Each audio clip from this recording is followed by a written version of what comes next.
하나님의 말씀 이사야서 7장 14절. 구약성경 이사야서 7장 14절 한 절을 제가 읽겠습니다. 이사야서 7장 14절.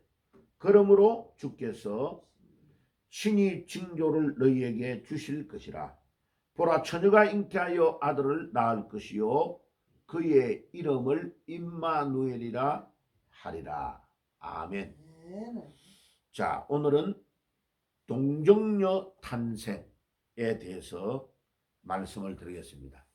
자, 이거 하나하나가 신학교에서 공부를 하면요, 몇 년을 공부해야 될 아주 중요한 내용입니다.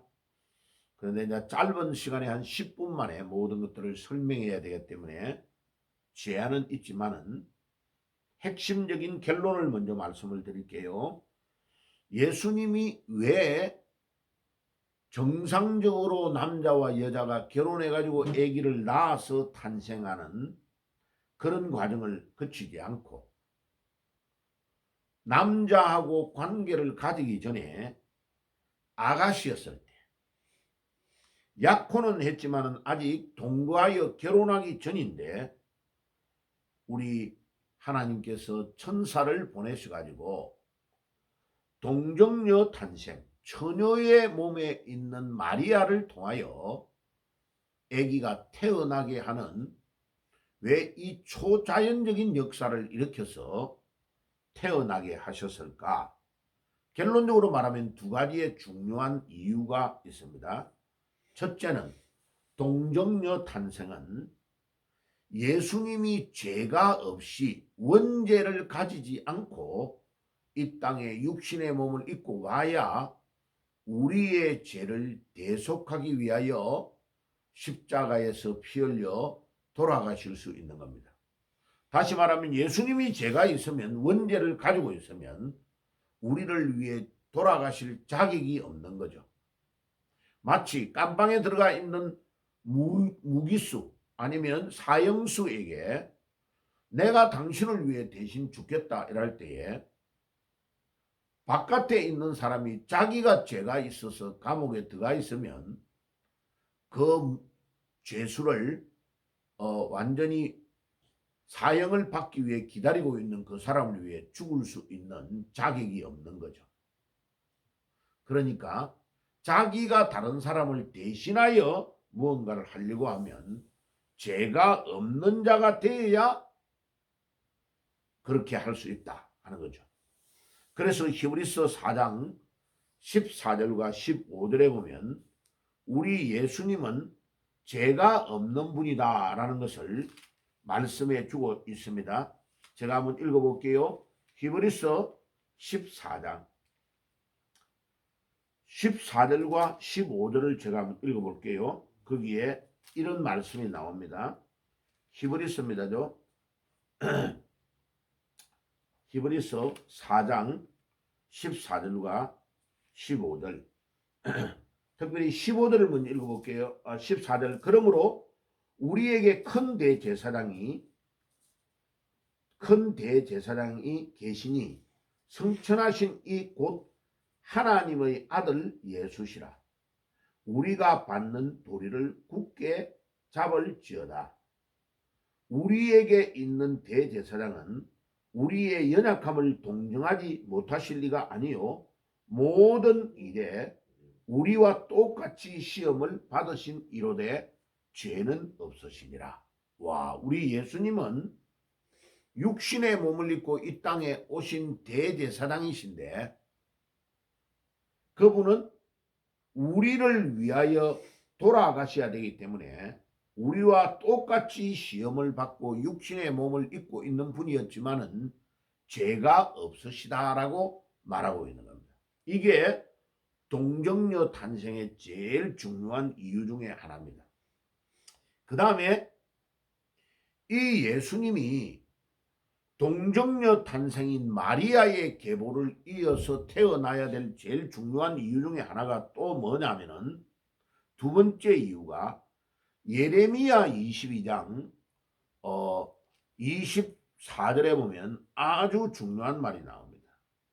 구약 성경 예레미야서에 보면 이런 말씀이 나옵니다.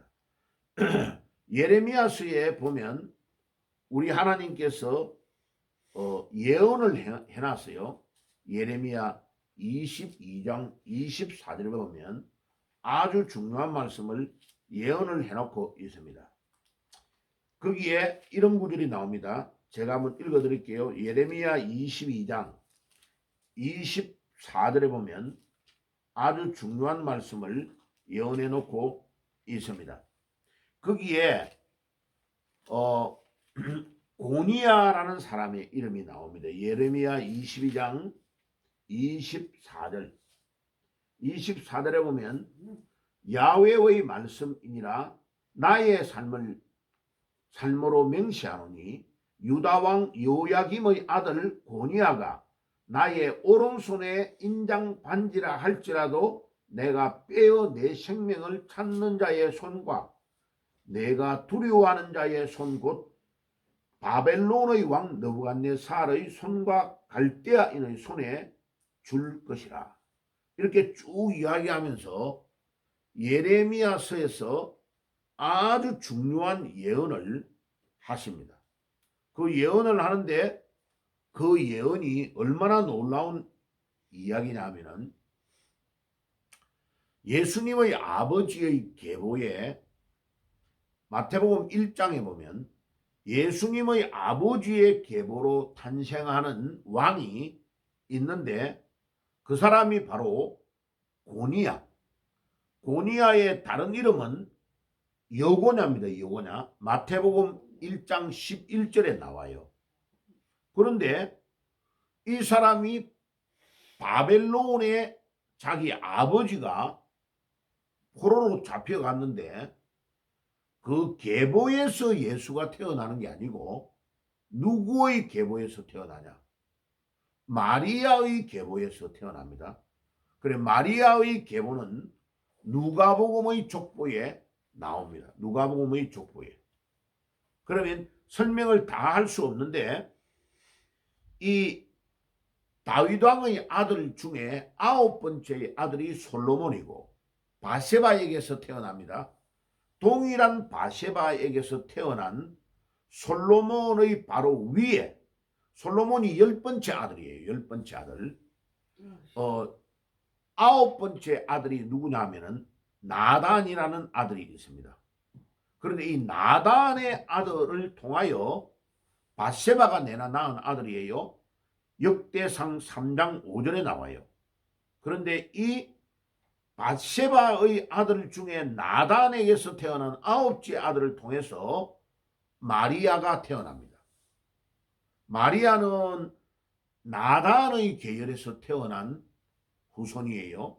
그런데 마리아와 결혼을 할 요셉은 누구의 계보에서 태어나냐면 솔로몬의 10번째 아들인 솔로몬의 계보에서 태어납니다.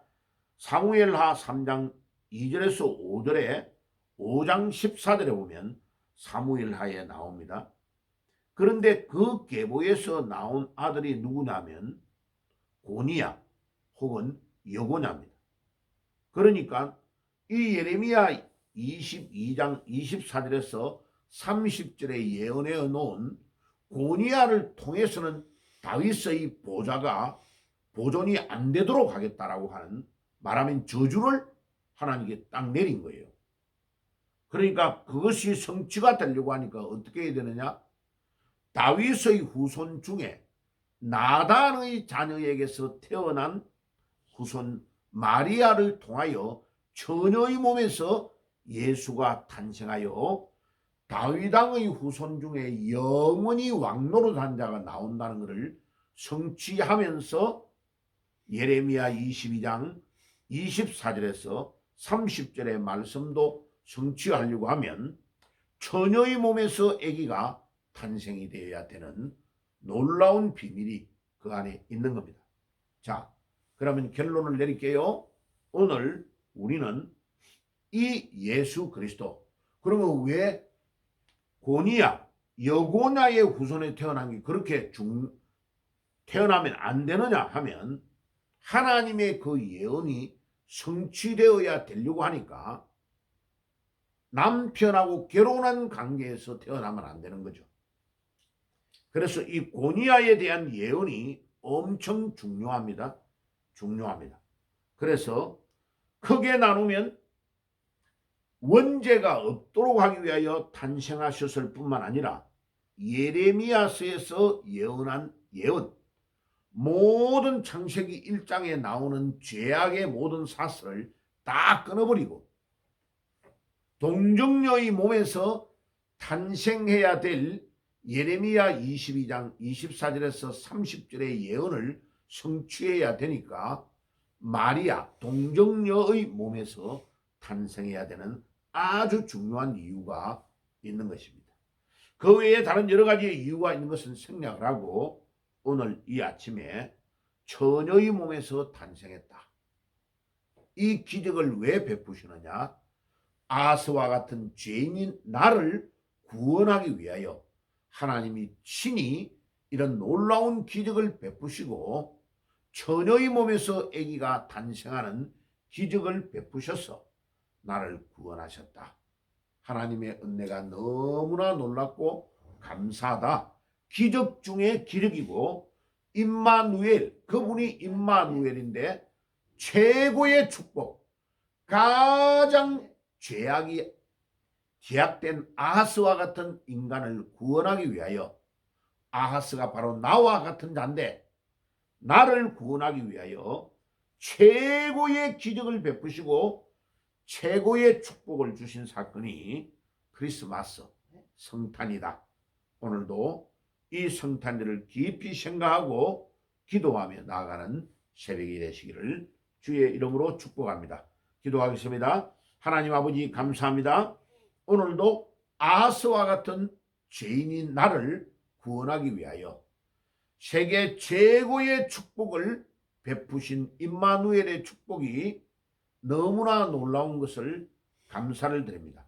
그것뿐만 아니라 처녀의 몸에서 동정녀의 몸에서 탄생한 이 사건은 우리 원죄를 완전히 없애기 위하여 히브리서 11장 4장 14절과 15절을 성취할 뿐만 아니고 예레미야 22장 24절과 30절을 성취하는 놀라운 성취의 능력을 주시면서 탄생한 것을 깨닫게 하시니 감사합니다.